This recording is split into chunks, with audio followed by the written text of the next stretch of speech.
السلام علیکم، کہانی کارنر میں خوش آمدید پیارے ویورز۔ آج پھر آپ کے لیے کسی کی زندگی پر بیتی ایک سچی کہانی لے کر حاضر ہوئی ہوں۔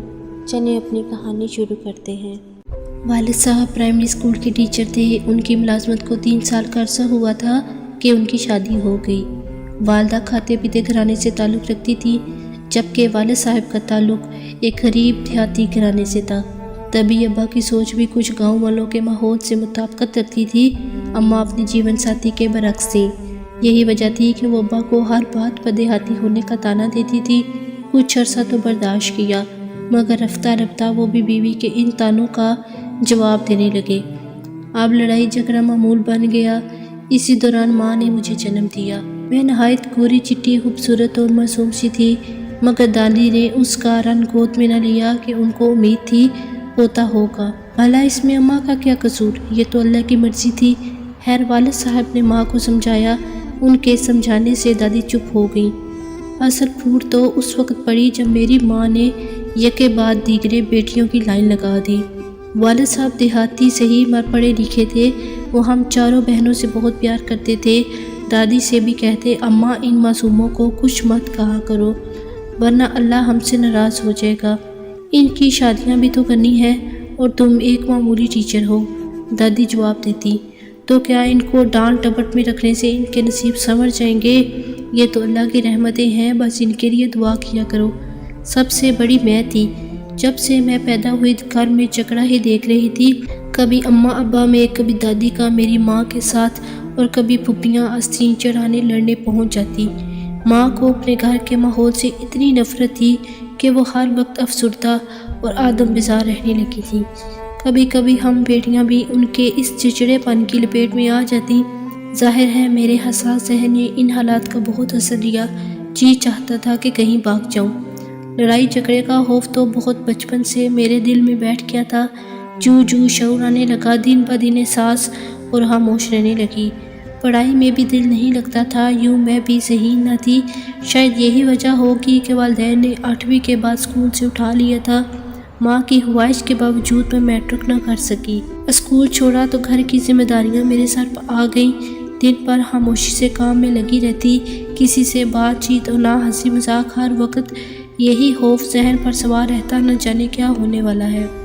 کچھ ہی عرصہ بعد ابا کے جاننے والوں نے ان کو ایک رشتے کے متعلق بتایا۔ ابا جلد از جلد اپنی بیٹیوں کا بوجھ اتارنا چاہتے تھے، اور ویسا بھی آئندہ حالات کا کیا بھروسہ تھا۔ ابھی انہوں نے اپنی 3 بیٹیوں کی بھی شادی کرنی تھی۔ والد نے ان لوگوں سے جو رشتہ لانا چاہتے تھے کہا کہ ان کو ہمارے گھر بھیج دو۔ لڑکے والے ہمارے گھر رشتہ دیکھنے آ گئے۔ میری شکل و صورت اچھی تھی، انہوں نے دیکھتے ہی پسند کر لیا۔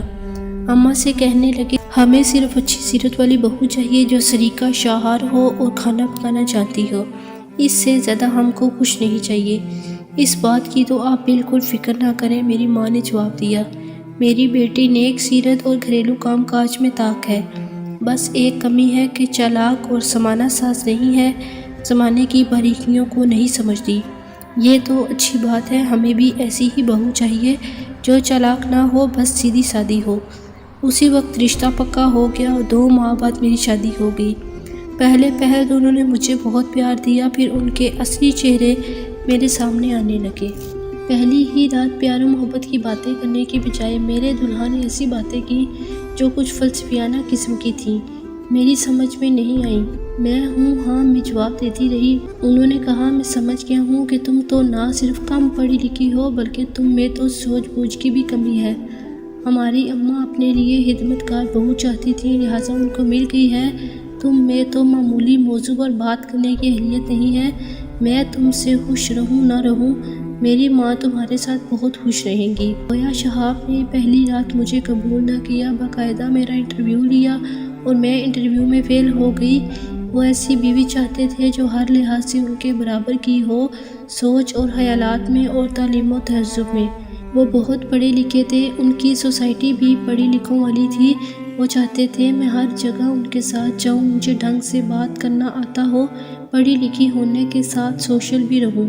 شاید میری ساس نے بیٹے سے کچھ غلط بیانی سے کام لیا ہوگا کہ لڑکی پڑھی لکھی ہے، حالانکہ میں تو صرف مڈل پاس تھی۔ البتہ یہ بات صحیح تھی کہ میں خوبصورت تھی اور سگڑ بھی، اور میری ساس نے ان ہی 2 خوبیوں کو اہمیت دی تھی۔ یہ نہیں دیکھا کہ ان کا بیٹا کیسی خوبیاں اپنی شریک حیات میں دیکھنا چاہتا ہے۔ میں وہ سب کچھ نہ کر سکتی تھی اور ویسی بن ٹھن کر محفلوں میں نہیں جا سکتی تھی جیسا میرا شوہر چاہتے تھے۔ یہی وجہ تھی کہ آئے دن وہ مجھ سے الجھنے لگے، کہتے ماڈرن کپڑے پہنو، پارلر جاؤ، نئے انداز کے بال بنواؤ، اور میں انکار کر دیتی۔ اب وہ کسی کے سامنے میں مجھے برا بھلا کہنے سے گریز نہ کرتے، گوار تک کہہ دیتے تھے۔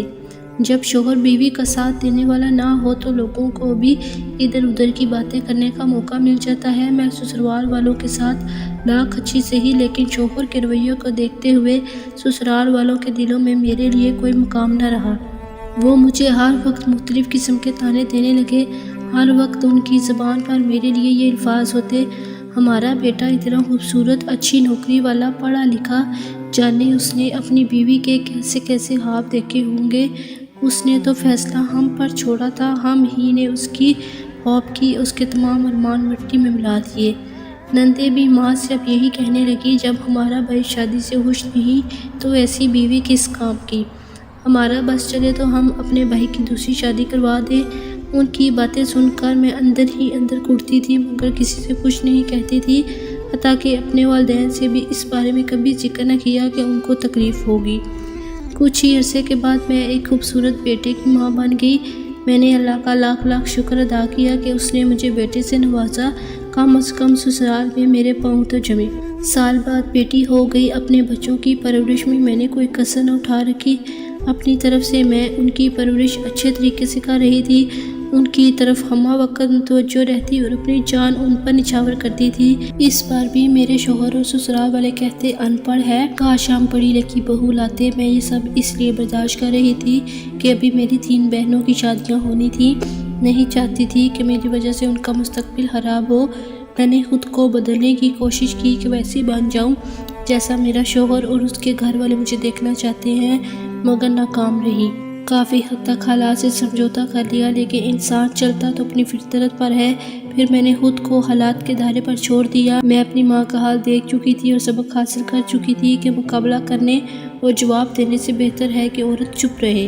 اس طرح ہی وہ اپنے بچوں کے لیے گھر کی فضا میں سکون لا سکتی ہے، ورنہ بچے پریشان ہوتے ہیں۔ اب تو میں 4 بچوں کی ماں تھی، خوب جانتی تھی کہ ترقی بترقی جواب دینے سے جھگڑا بڑھتا ہے۔ اس طرح حالات بہتر نہیں ہوتے بلکہ اور خراب ہو جاتے ہیں۔ بے شک میں نے بہت صبر سے کام لیا، لیکن آخر تو انسان تھی۔ اب میرے صبر کے بندھن ٹوٹ رہے تھے۔ میں خوب رونا چاہتی تھی، اپنے حالات کے بارے کسی کو بتانا چاہتی تھی، مگر یہاں میرا کوئی بھی اپنا نہیں تھا جو میرے دکھ درد بانٹ سکتا۔ تبھی سب درد و غم اپنے سینے میں دفن کرتی جاتی تھی۔ نتیجہ یہ ہوا کہ میں بیمار رہنے لگی۔ ایک بار بیماری غالب آ جائے اور حالات بہتر نہ ہوں تو پھر بیماری بار بار حملہ آور کرتی ہے۔ میں آئے دن بیمار رہنے لگی۔ وہ جو ایک خوبی کچھ مجھ میں موجود تھی کہ میں خوبصورت تھی، اور صرف اسی خوبی کی بنا پر شہاب کی امی مجھے پسند کر کے بہو بنا کر لائی تھی، بیماری کی وجہ سے وہ بھی باقی نہ رہی۔ حسن کہاں گیا، آنکھوں کے گرد سیاہ ہلکے پڑ گئے، چہرہ بے رونق اور رنگ اڑا اڑا سا رہنے لگا۔ تھوڑا سا کام کرنے سے سانس پھولنے لگتا۔ آرام کی نیت سے ذرا سا لیٹ جاتی تو گھر میں شور برپا ہو جاتا کہ ہم تمہیں آرام کرنے کے لیے تو نہیں لائے تھے، سارے گھر کا کام کرنا پڑتا۔ اگر ہر وقت پلنگ پر بچھی رہے گی تو کام کون کرے گا؟ ان باتوں سے بچنے کے لیے مجھ کو مجبوراً کام میں جڑنا پڑتا۔ نندیں کالج چلی جاتی اور ساس کہتی میں تو بوڑھی ہوں، کام کیسے کر سکتی ہوں، کام تو تم کو ہی کرنا پڑے گا۔ وہ ملازمہ بھی نہ رکھتی تھیں کہ ان کو نوکرانیوں کے ہاتھ کا کام پسند ہی نہیں تھا۔ ان ذلت آمیز جملوں سے بچنے کی خاطر مرتا کیا نہ کرتا، مجبوراً اٹھ کر کام کرنے لگتی۔ شوہر رات گئے آتے اور آ کر سو جاتے، جیسے ان کو مجھ سے کوئی علاقہ ہی نہ تھا۔ کبھی میٹھا بولنا بولا۔ ہم ایک ہی کمرے میں 2 اجنبیوں کی طرح زندگی گزار رہے تھے۔ وہ میرے ہو کر بھی میرے نہ تھے۔ سر پر گھر کی چھت ضرور تھی اور عزت دار کہلاتی تھی، ایک عزت دار شخص کی بیوی تھی، لیکن تمام رشتوں کے ہوتے ہی دامن خالی تھا۔ شہاب نے کبھی نہ پوچھا کہ تم کو کچھ چاہیے۔ میں یہاں ایک بہو یا بیوی جیسی ہرگز نہ تھی۔ میری عادت ویسے بھی کسی سے کچھ مانگ کر لینے کی نہیں تھی۔ جو مل گیا کھا لیا، جو مل گیا پہن لیا۔ میں نے یہ سب کچھ اپنی قسمت کا لکھا سمجھ کر چپ کا روزہ رکھ لیا۔ میں روز روز کے جھگڑوں سے گھبراتی تھی، اس لیے چپ رہتی تھی کہ میرا انجام بھی میرے والدین جیسا نہ ہو۔ وہی تحریک دہرائی جا رہی تھی، فرق صرف یہ تھا کہ وہاں اماں روبدار تھی، یہاں میرے شوہر۔ سوچ سوچ کر ڈرتی تھی کہ ان جھگڑوں کا اثر میرے بچوں پر نہ پڑ جائے، جس طرح میرے والدین کے جھگڑوں کا اثر ہم بہنوں پر ہوا۔ تبھی ایسی کوئی بات ہی منہ سے نہ نکالتی کہ جو جھگڑے کی بنیاد بنے۔ ایک منحوس دن میری ایک سہیلی آ گئی، میں اکیلی بیٹھی تھی، دل پر منو بوجھ تھا۔ صبح ہی زارا کے ابا بلا وجہ جھگڑا کر کے گئے تھے، جی چاہتا تھا کہ چیخ چیخ کروں۔ بھلا بات ہی کیا تھی؟ انہوں نے کہا تھا کہ بنیان دھو دینا۔ میں نے دھو کر رسی پر ڈالی، وہ دیور صاحب پہن کر چلے گئے بنا بتائے۔ بھلا اس میں میرا کیا قصور؟ جب شہاب آفس جانے کو تیار ہونے لگے تو بنیان نہ تھی۔ کہا تم نے دھوئی نہیں ہوگی، اب جھوٹ بول رہی ہو۔ مجھ کو 10 سنا دی، میں رونے لگی، میلی بنیان اٹھا کر میرے منہ پر ماری اور بغیر کپڑے تبدیل کر کے چلے گئے۔ نندے کالج جب بچے اسکول سے جا چکے تھے، ساس بھی پڑوس میں چلی گئی، میں اکیلی بیٹھی رو رہی تھی کہ فاصلہ آ گئی۔ یہ برسوں بعد مجھ سے ملنے آئی تھی، مجھ کو روتے دیکھ کر پوچھا کیا ہوا ہے۔ مجھے اس وقت کسی غمگسار کی ضرورت تھی، ذرا سی ہمدردی پا کر پھٹ پڑی۔ اس کے کندھے پر سر رکھ کر ہو گئی تو اس نے کہا بے ہمت بنی ہوئی ہو، اسی لیے اتنا دکھ سہ رہی ہو، ذرا ہمت سے کام لو، پھر دیکھو کیا ہوتا ہے۔ تو کیا کروں؟ فاضلہ کدھر جاؤں؟ باپ بیچارہ کمزور بوڑھا جس کے در پر 3 بن بیاہی بیٹیاں بیٹھی ہیں، خاوند کو کہہ دو میں جا رہی ہوں، چند دن رہ کے چلی جاؤ، بچے بھی چھوڑ جاؤ، یہ بچے سنبھالیں گے، گھر کا کام کریں گے تو جلد تمہاری قدر آ جائے گی۔ جانے میں کس موڈ میں تھی کہ بچوں کے اسکول سے لوٹ آنے کا بھی انتظار نہ کیا، گھر کی چابیاں پڑوسن کو تھما کر کہا کہ ساس آئے تو کہہ دینا مومنہ چلی گئی ہے، اپنا گھر بار پوتے پوتی سنبھالو۔ میں اب اس عقوبت خانے میں نہیں رہ سکتی، مجھے مت ڈھونڈنا، میں کہ نہیں جا رہی، میں اب تمہارے گھر بھی لوٹ کر نہیں آؤں گی۔ سہیلی کے اکسانے پر بغیر سوچے سمجھے گھر سے قدم نکالا، نہیں جانتی تھی کہ یہ قدم مجھے بہت مہنگا پڑے گا، ہمیشہ کے لیے بچوں کا منہ دیکھنے کو ترس جاؤں گی۔ اے کاش اس وقت عقل سے کام لیتی اور اپنی والدہ کو گھر سے بلوا کر ان کے ساتھ ہی چلی جاتی۔ فاضلہ کے گھر تمام دن رہی، رات آئی تو سوچا کہ میں کہ جاؤں، کم از کم ان کو بتاؤں کہ کہاں ہوں اور کیسے حالات سے نکلی ہوں۔ رات کو ماں کے پاس پہنچی، وہاں میرا ماتم تھا کہ خدا جانے کہاں گئی، کس کے ساتھ بھاگ گئی۔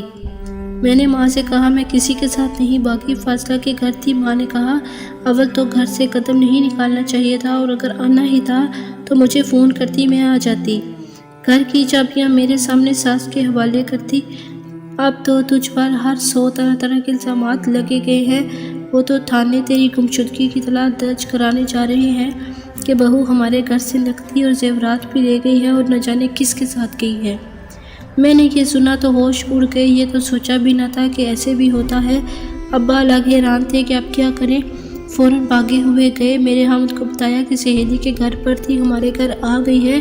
وہ نہ مانے، بولے ہم کیا جانے سہیلی کے یہاں تھی کہ کہیں اور تھی، اب ہم اسے نہیں رکھیں گے۔ اتنا لحاظ کرتے ہیں کہ تھانے میں رپورٹ نہیں لکھواتے کہ کچھ گھر سے لے کر نہیں گئی، مگر اب ہم اس کو گھر واپس نہیں لائیں گے۔ والد صاحب غم زدہ واپس آ گئے، تینوں بہنیں بھی رونے لگ گئیں کہ ان کو بھانجے اور بھانجیوں سے بہت پیار تھا، اور اب تو ان سے ملنا نصیب کی بات تھی کہ بچے بھی ان کے باپ کے گھر چھوڑ کر آ گئی تھی۔ یہ ہے عورت کی حیثیت اور اس کی خطا، قصوروار نہ بھی ہو تو سزا ملتی ہے، اور ہر قدم سسرال میں پھونک پھونک کر رکھنا پڑتا ہے۔ 5 سال گزر گئے والدین کے گھر رہتے ہوئے، ایک دن بھی انہوں نے بچے نہیں دکھائے، کہتے تھے کہ ہم نے تو نہیں چھینے تھے، خود ہی چھوڑ کر گئی تھی۔